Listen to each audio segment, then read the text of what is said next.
Hi, everyone. I'm Allison Ramsey with the Empire Life podcast, and we are Empire Life Conscious Tech Company. We help entrepreneurs to launch online empires, and we interview online empire builders from all around the world, entrepreneurs. Today, we're with Deseere Cruz, and that's Deseere Cruz, and DeseereCruz.com. She's a lifestylist and desire coach, and I'll hand it over to her to intro herself a little bit more. Hi. I was just talking to Allison. I'm so glad that we're finally doing this because it was definitely a spot for us to get on. And as busy entrepreneurs and women, we often get distracted because our focus is so out there. And so I'm really excited to be on here. To get started, my normal intro is that, I'm a desire coach. I'm a lifestylist. I'm the queen to my king, and I am a totally orgasmic parent of two crazy little boys. One of them thinks I'm Firestar, and the other one thinks I'm Wonder Woman, and that's great. I can do all those things. And what's more important to me is just that, they're being raised in a, house of love and approval. I coach women primarily. I do have a couple male clients, but I coach women primarily to help them find balance and love and just really get back and connected to what their purpose and their passion is. And I have found that while I may not be the very best and top paying person in my industry and all of my fields, I'm the only one that actually I've found that combines all the fields of relationship, business, purpose, and health all together, because you really have to integrate, and then spirituality, that was the fourth. You have to integrate all of them in order to keep them all moving and keep your life full and happy. And so that's a little bit about me and my style and what I do. Can you give me an example, Deseere, about combining those four together? And we talked a little bit off air about that. What does that look like? Have you seen? So one of the things that it looks like is that if you're, we were talking about love and money. That was the big thing, was love and money. And I think that also that goes into your spirituality and then all of that's your health. But so if you're an entrepreneur, or if you're whatever job you're doing, if you feel like you're not making enough money, then money and love are in the same vibration. And if you aren't able to receive money, then you probably can't receive love either. So your business is stuck. Your relationships probably need a little bit of work as well. And the way that you can get unstuck there is to actually tap back into your purpose and your spirituality. So sometimes a session might look like clearing out a block around past trauma in order for you to receive your love from your relationships or from your family. And then through that, then all of a sudden these wonderful things open up for you in your business too. So then you can receive the money you're looking for. And how that affects your health is that a lot of times if you, your body is an indication, or it'll give you symptoms of where you're stuck. And so you may feel tired or run down or slow because you're off purpose. You're not doing the thing that you're the most passionate about you should be doing in the world. And that all just ties together. So often in a session, we'll go through all of those things and touch on all of those things so that you feel refreshed and back on track and back in alignment by the time you're done. I love that. Have you noticed the correlation between also when, especially with female entrepreneurs, when they become more visible and that increases their vulnerability, that they feel a little bit more tired, or they feel I'm not sure, and they start to take a step back and, okay, I'm going to take another step forward. How will you handle that kind of situation? Yeah. Well, what I find often with female entrepreneurs is that we have this woman mentality of we got to do and serve and attention out and attention out. And we are givers. We want to give. And we forget that if we aren't taking care of ourselves, if we're not putting that oxygen mask on first, if we're not looking at our vessel that's delivering the message to the world, then we get exhausted. If we get too much in production mode, or we answer too many calls to do instead of to sit back and feel and be, then then we like it, our energy starts to drain because it's not actually on purpose. So a great example would be, I was working with this wonderful woman who's a super creative, like she's a love coach. She's got tons of energy. She's fully aligned spiritually. And she's like running herself ragged because all of these people are coming to her and asking her to do like video production and tech work and websites. And that's not actually in her zone of genius. In her zone of genius is to like coach people and love people and show them how to love. And we actually did a whole session around like, you got to stop it. I said, if it is not within these 3 things that you're supposed to be doing, you call me and I will help you get back on track, because you are not allowed to do anything other than these 3 things anymore. Somebody calls you to do a new like speaking engagement. If it's not on your purpose, you have to say no. And by doing that, she actually all of a sudden like opened up all these other areas of revenue for herself, because she was able to say no to the things that were like exhausting her and like more like it was her expansion. Like sometimes you have to kind of contract in order to expand again. Yeah, I completely agree.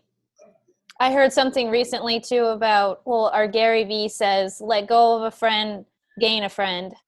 Or like to consistently take an inventory or look at the people that you're surrounding yourself with, and do they really want to see me win? Are they dragging my energy, or like how do I feel after I leave that conversation? And I feel like that's hard for women too. I told her, I said, listen, you've got to look at, is your service serving you? Because your purpose is to serve the greater good. And if your service isn't serving you, then you're not able to actually live your purpose. Yeah. Asking like, how is this serving me? Mm-hmm. Like if I'm going to be doing this, interview for this company, or for this wellness show that she was doing, it's like, if I'm going to be doing that interview in service to somebody, is it actually serving my greater purpose? Is it in alignment with my message that I'm trying to focus and get out into the world? Does it feel good? Am I generating more energy for myself? Or is it something where I'm like efforting and then it just like I feel slow and heavy in my body?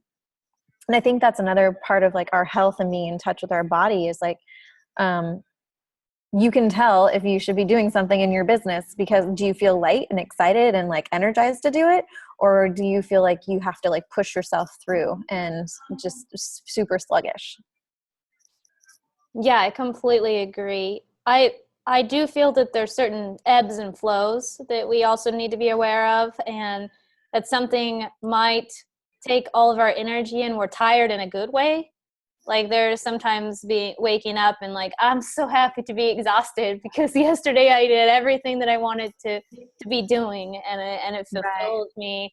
But that's a completely different than what you're talking about. Like that's like, I feel like what you're talking about, it can feel depressive and anxious or sometimes negative feelings, as opposed to I'm so happily exhausted. Right. Yeah. Like, it's the difference between like spending a day where I do like 5 coaching sessions back to back, and then spending a day where I'm like going through paperwork and working on taxes. It's like, they're both exhausting, but one of them, you're just like, oh, I feel so fulfilled. I feel so on purpose. And the other one's like, eh. And that's the thing is like, outsource that. I say, outsource the masculine, outsource the stuff that like doesn't inspire you. Unless somebody enjoys doing that. Yeah, like I said, the outsource is the stuff that doesn't inspire you. So if it's not an inspiration to you, if it doesn't, like some people really love checking off check boxes, that's like feels really good to them. Some people really love spreadsheets and they're like feel super accomplished when they're doing their spreadsheets. But if that's not the thing that like fuels you to be more, to be able to do more, then yeah, go and outsource that stuff. Yes, I agree. And I want to shift a little bit. Can we go into what orgasmic parenting means to you? Yeah. So I'm a little bit of a word nerd, and I have a degree in political theory and classical Greek history. And part of that was actually learning Greek. Now, I only know about 5 words in Greek anymore. But what I did learn through that, and one of the words that I will always remember, is the verb orgisdomai. And like when I was going through my coaching certification several years ago, I was really surprised that when the word orgasm comes up in conversation, people immediately think that it's all about sex and penetration and that shudder and that climax at the end.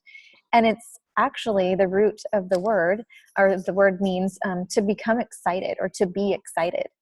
And so when you think of like this idea of to live a life of excitement, to be an orgasm all the time because you're excited all the time.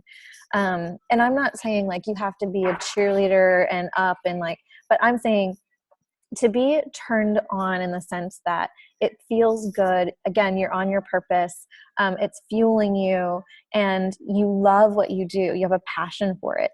That to me is to be in an orgasmic state. So whether you're in business or you're in a relationship or you're parenting, and I know that it like, I get a lot of like, what the hell? Like parenting, orgasmic parenting, like, let's not talk about that around our kids. I'm like, no, they are actually, so children by nature are orgasmic all the time. So why would we not like cultivate that in them? And then why would we not use them as a reflection of how we should be parenting them?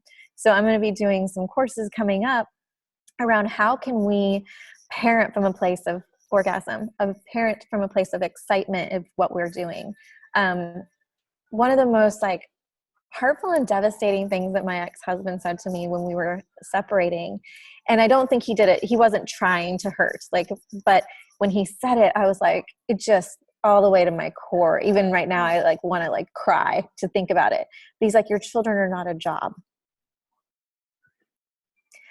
And they're not. Like, and when we treat our children as a job, we stop honoring the thing in us that actually wanted to create them. So orgasmic parenting is around switching our mindset and the way that we interact with our children so that they can feel the reason why we created them, out of love, out of purpose, out of passion, and out of excitement. I love that. I love that, Desiree. Thank you. Yeah, Thanks for sharing that. I do feel like a lot of parents go into treating it like a job. I know I'm guilty of saying that before. And I guess the purpose of why I said it was out of a positive intention, though, is like, I need to make space for this because I tend to be a workaholic, and I launched my first company when my daughter was about 1.5. And that was the way for me to be like, okay, this is the space for her to treat it as this deserves a certain amount of time. And that helped me to be able to block off time for her. Or now I block off a certain amount of time for her every day. So I totally, in the afternoon, phones go off. On the weekends that I have my children, like social media, all that stuff is like definitely at a minimum. And it's exactly that thing where like as a working mom, you get so immersed in like the calls from everybody else, and whoever's screaming the loudest usually gets the most attention, right? When it's your children or the business or like whatever it is, it's like whoever's screaming the loudest gets the most attention. And I think one of the things that we will go over in these workshops is like how to integrate your children into your purpose so that you don't feel like you're constantly having to like separate or block off or not be a parent. And one of the reasons why I talk so much about it when I'm talking about my relationships and like in business, and I talk so much about parenting, is because we do this so that we can have a better life for our kids, exactly. And people forget that. And my children, they actually want to do things with me. So one of the workshops, and my ultimate goal, haven't cleared this with their dad yet, but I'm sure it'll be fine, is to actually use them. They're some of my greatest teachers. When I was getting my coaching certification, my 4-year-old, he was 1.5 or 2 at the time, very limited vocabulary. One of the best coaches I ever had, because he would ask questions. He would not accept a yes or no answer. And he would just be like, okay, keep talking. He would be like, use more words.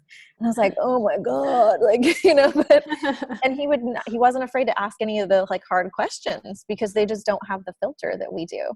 And so like you can learn so much from your children. But one of the things I want to do is actually incorporate them into the workshop so that people can see that the kids, like, they're not another being. Like, they're not they're like, so it's like, sorry, not like separate, like class or whatever. It's like, they're just mini versions of all of us.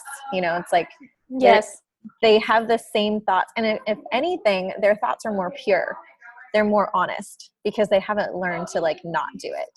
And part of that also, so going back to the, like, a little bit of my story was that I used to think that in order to be a good mom, in order to be a good woman, in order to be a good wife, I had to stay home with the kids. I had to shut down all of my desire. I had to like make certain types of meals and be available at certain things. And so like I was fucking miserable and I was lonely because I had two tiny kids that like couldn't hear me really yet. And I had to learn like to love myself again after that, and to forgive myself and to give myself more grace. And then also learn what it was like to have self-care and be selfish so that I could have more to give to them. And then I learned how to incorporate them into my self-care and how to be selfish by being with them. And that was the big shift for me in being able to live a more complete and full life. Mm. Yeah, I completely agree. And then that translates into them understanding how to give themselves the self-care. Because now my daughter is almost 11, and I feel like she's gotten to the point where she can then communicate to me over the past few years, I need space right now, or I'm going to do this, I'm going to do that. And I give her that. I hold that container for her because she knows, and then she holds it back for me. So we're capable to have. And going back to what you said, when I'm telling stories about my childhood, I revisit also, why did I do that? When somebody asks me specifically, why did you do a certain thing? It's usually always because, well, it felt good. That's what felt good. Like we lose that sight, the sight of that as adults, like that I did that. Okay. I want to feel good. Yeah. It's that simple for me. I feel like going back to, how am I going to feel tomorrow with this decision? Am I going to feel good? What do I need right now to feel good in this situation? It's not selfish, and that's not selfish, like you were saying. And doing that doesn't, sometimes just doing the thing that feels good and like just doing it instead of just thinking about it and thinking about it and thinking about it is actually, it's more generative, first of all, because you've done the thing that felt good. And then you're also not spinning out and wasting energy on thinking about how you shouldn't be doing it. Yeah, exactly. So one of my orgasmic parenting lessons, and this is little controversial here, but was around the first time that my son, and I share this often, the first time my son ever experimented with masturbation. And it was like literally that place where we don't talk about that because like sex is bad and sex is dirty. And we don't want to talk about how like we have sex to feel good. Right. Because there must be some kind of intent behind it. There must be some agenda behind it, instead of just like stop thinking and, indulge in your partner or have it to feel good, to like regenerate. But the reason why I bring that up is that, children don't have all of those thoughts yet. They don't have the framework to think in like that way. They just haven't been taught or exposed to that yet. So when you're very young and you're playing with yourself, you're doing it because it feels good. There's no other reason. And so like when we start to shame that, and we don't just like ask them, so why are you doing it? Okay, great. It feels good. Like here's some containers in which you can do it in a private way. And it's hygienic and it's sanitary and it's social, people aren't going to like freak out because you're playing with yourself in public. But like all of these, like this conversation really came about because I was like, I don't want to put any shame on pleasure. There shouldn't be a shame. It's a natural thing. It's something that we are naturally inclined to do. And by doing it and filling ourselves up in self-care, then we actually have more to like give and have service of. And so it was just this really like, I remember my mom, she was sitting on the kitchen counter laughing her ass off at me as I'm trying to like manage this space of like, I mean, I know she didn't have that conversation with me when I was little. Like that just wasn't a conversation. Yeah, And we never talked about that as well. yeah. And like, I actually lived in a pretty open household. Like it was talked about. My stepdad was a gynecologist and my mother was like dance naked under the moon whenever she got the chance. But it just wasn't talked about. And then I end up with 2 little boys and I have no idea what to do there. And their dad was like, oh, you get to have the conversation. I'm like, no, wait a second. I thought I got out of this. And I didn't. And so it was like this opportunity in this moment where I could, slow down and listen and parent, but back to the self-care, the idea that like we can apply that as an adult to, we don't have to feel bad about giving ourselves some self-care. Yeah, exactly. I felt bad. I was raised where I never saw my mom really give self-care to herself. I never saw her go to the spa. I heard about it from other women, and it was always talked about as, oh, that's like what people do, that they have so much money they don't know what to do with it. That's why they go to the spa. They are able to take that break and for themselves. But for me, I feel like self-care needs to happen even on a micro level, even more so when you don't feel like you have enough. You're like, I need more and I want to open, like you were saying, instead of contract. Yeah. Open myself up, especially for female entrepreneurs, that's like more feminine, to be open and receiving, and that you're capable to do that when you are, and draw yourself a bath or spend the day at the spa. And I felt even sometimes guilty sharing that in a romantic relationship. They're like, where are you? I'm at the spa. Yeah, I'm at the spa. I still feel sometimes that they're going to judge me. Mm-hmm. And for me, that was a lot of personal growth, not to judge myself even. Like, I need this and I'm here and I'm taking it. I'm coming here and I'm receiving this. Yeah. Because I deserve this. And then whoever I'm with is going to see that reflection. They're going to reflect that back to me. Like in the future, I will like to make sure that they hold the space for me to be at the spa more than one day a month, or however much I want to be. They're capable. Well, I think that some of that too is like they feel like it's not that they don't want you to have it. They just want to be involved. They want to know. And so like, how can we actually involve others in our self-care to support ourselves? So it's like, oh, I'm at the spa you booked this appointment for me. Like, or, asking them to like, hey, I need some help with my self-care. Like, would you book me an appointment? You can do it yourself, but isn't it feel great when somebody else like takes care of you? It does. Or my boys, like I'll come home from a really intense weekend and they'll have been with their dad, but it doesn't mean that, it's like you worked all weekend. So you still need your self-care. So how do you do that? And you'd be a parent. Well, like the boys, they love taking baths. And so, hey boys, let's go take a salt bath. And so they'll go and like, they know that that's part of self-care now. So they'll go, run a bath and they'll put salt in it. And like, we put our swimsuits on or whatever it is, like depending on the age, and it's like, we all get in the bath together. So we all get our salt bath. It's a little more rowdy than what we would probably want. But, that's teaching them to like slow down and take care. And we're modeling that behavior to them. We're showing them that that's okay. Yes, I completely agree. And I would love to hear a little bit more about your relationship course that you're going to be teaching coming up. Oh, yeah.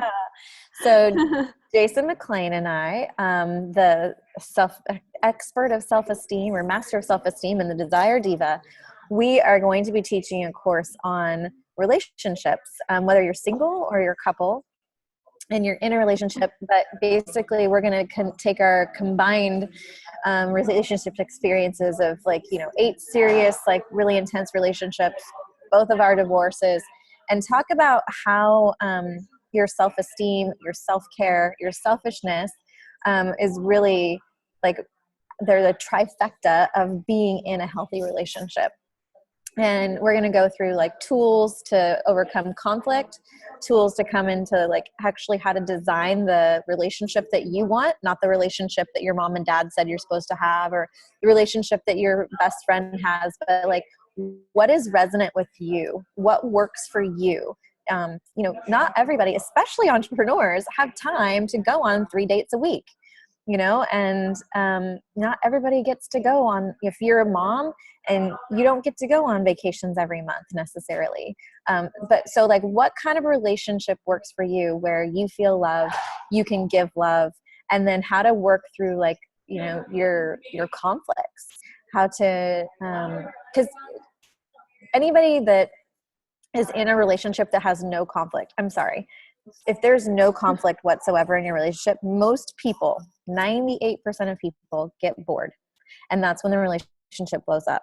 That's when like you create a lot of drama or destruction in order to create excitement, because you need that fire and that passion. So like, how do you keep that passion going?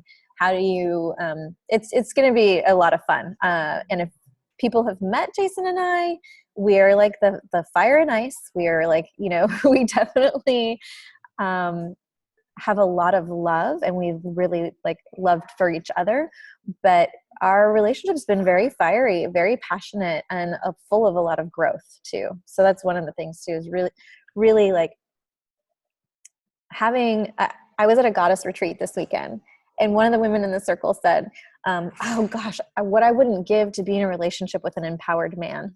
I said, careful what you ask for, ma'am. Because when you're in that kind of relationship, and that wake up conscious relationship, they're going to challenge you, and they're going to get into those deeper spots and those vulnerable, like tricky spots that hurt and they're uncomfortable. But those are the places where we need the most healing sometimes. And we can do that in relationship with another person. That is so true. Yeah. That $100 million question is like, and I say sometimes that triggered me. And it's like, well, when you're with an empowered man, they will respond, well, let's talk about that more. Why is that triggering you? Mm-hmm. It just is. But no, that's not, no, just is not the answer.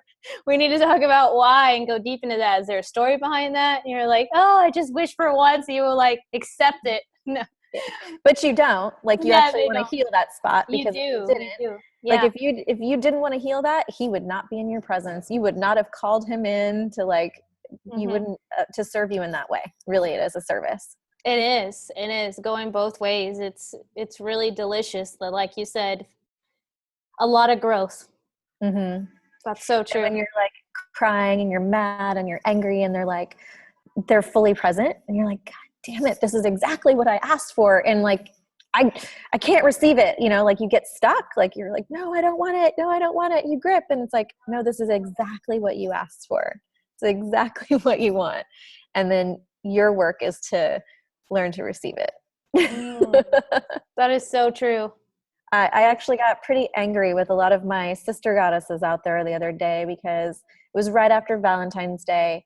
And I was talking to a lot of men that were single, that friends of mine and a couple of my clients, and they were talking about how like they want to be romantic, they want to love, they want to put attention, they want to have the goddess and the queen to their king, and how women like would reject them, or they like wouldn't call them back, or they would ghost, or they would like, you know, brush them off, or like tell it, like be feisty and say, oh, I don't want you to pay for that, or I don't want you to pick it up, or I don't want you to open my door, you know, and get really just like kind of petulant in a relationship. And I was like so frustrated, because I literally had probably talked to like 10 men that week that had this same feeling of frustration of like wanting to be in relationship.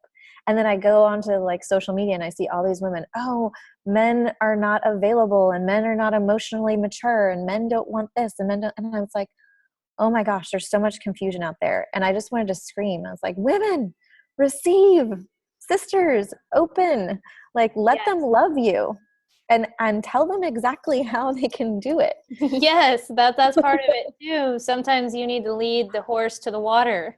Yeah. Okay, this is the path, very gently, as gentle as possible, because you're still giving them the space to lead, right? To be more of the alpha, if that's what you want.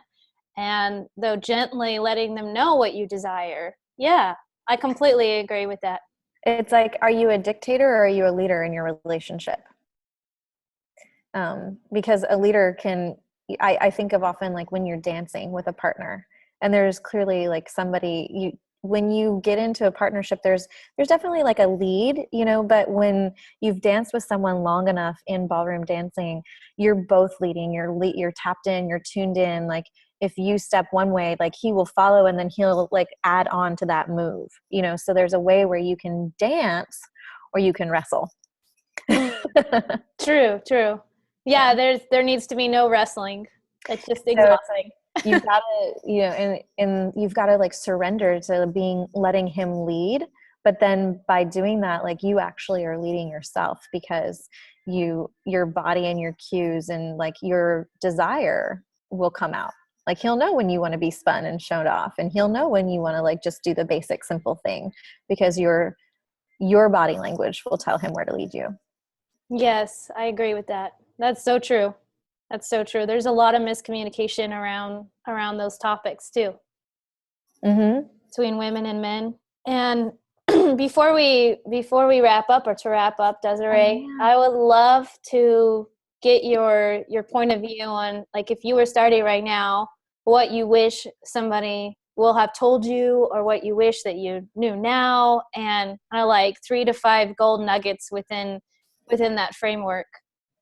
Yeah. So some of the things that I wish that people had told me were that it's you to get a coach, honestly, like get a coach to like hold you to your path, because there's so many places where as an entrepreneur you start to like feel frustrated, you get stuck. And sometimes you can't coach yourself out of that. Like you need somebody else that can see your greater vision, see your light, and like reflect back to you what an amazing person you really are and what you have to offer to the world. And then, you know, and sometimes that also might be like reflecting back to you where you need to grow. And so I wish that I had gotten my coach sooner than I did. Like, I'm really happy that she came along when she did, and it worked for my relationship, which then catapulted into my business. But if I'd had a coach from the very beginning and I was willing to do it then, like, I think that would have made a huge difference. Another one is that there is perfection in the imperfection. And I spent so much time trying to look good and not show all of my flaws and all of my vulnerability. And it made me very unapproachable to people. And so it's through actually showing those parts of you that like, that make you different and show your mess, that make you more relatable to other people. And then like you can actually like feel them more. Like, and I now talk about how most of my clients have a BFF experience, because I'm the person that they come to and they can say anything to. And that's something that we don't have in our lives anymore, is like we have somebody that like we have a BFF, but then the BFF usually creates drama instead of like actually giving us the truth. And the true best friend experience is that friend that you've known for so long that will be willing to tell you the truth no matter what. So like that's the vulnerable side of that. It's like, be vulnerable, tell the truth. When you're out there, don't be afraid to show the mess, because everybody's got a mess. And outsource the things that you're not great at. So if you are not a social media expert, if you believe that websites are magic, which is what I do, I believe that websites are magic, have somebody else do it for you, because you will spend 10 times the amount of energy doing that than you would if you just ask somebody else, like enrolled them in service to do it. And they love it. That turns them on. That gets them inspired. And then you're actually just helping the flow of life there. Like somebody else is then able to complete their purpose. So that is very true. Thank you, Deseere. Yeah, no problem. Cool. So I will also, okay, yeah, go ahead. yeah, I'll put the link up for your website. Yeah. Also at the bottom, and thank you so much for spending this time with us. Absolutely. I will also, once everything's up, I'll link the relationship course, which is April 21st and 22nd in Austin, Texas. And early registration is through the end of March. I don't know if we're going to have this up before then or not, but anyway, we'll get the link down there, and I'd love to see people in there to help create the love that they've always wanted, That'll whether be for fun. yourself or so the title's Create the Love You've Always Wanted, and it's whether for yourself or with another partner. Perfect. Cool. Thank you so much. Thank you. Glad we finally did it. Woo!